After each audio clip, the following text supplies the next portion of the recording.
Miss Carter stood frozen in the doorway of her classroom, staring at the chalkboard. The stick figure with sad eyes. The name, Miss Carter. And beneath it, I'm still here. Her throat tightened. She rubbed the writing away with her sleeve, chalk dust smearing across her hand. But the feeling remained. That presence. Watching. Waiting. That day passed like a fog. Her students laughed, played, asked questions, but she heard almost none of it.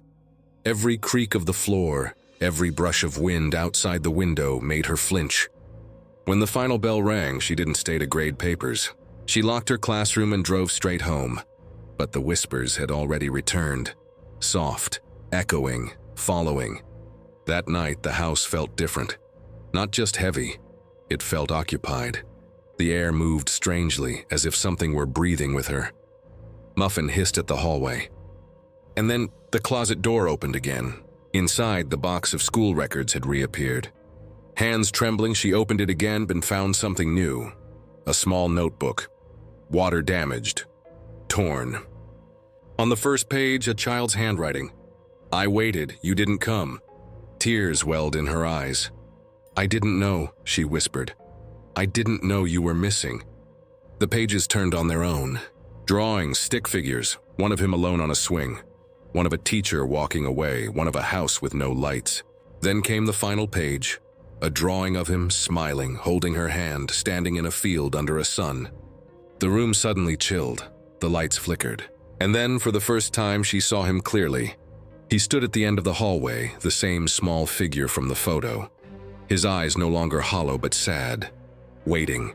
Ethan, she said, stepping forward. I was cold, he said softly. I was scared. I called for you. She knelt down, tears on her cheeks. I'm here now. I'm sorry I didn't come sooner. He looked at her a long time. Then slowly he smiled. The light steadied. The air grew warm again. Muffin purred softly and walked toward the boy, then sat beside him. He reached out, not to touch but to wave, a small wave. Then he turned, and as he walked toward the hallway, his form began to glow faintly. He became softer, lighter, until he faded like morning mist under sunlight. Silence. But this time it wasn't heavy, it was peaceful. Miss Carter stood up. Her hands no longer shook. The fear in her chest had been replaced by something else. A quiet stillness. The house, for the first time in days, felt like home again. The next morning, her classroom was just a classroom. No drawings on the board, no whispers.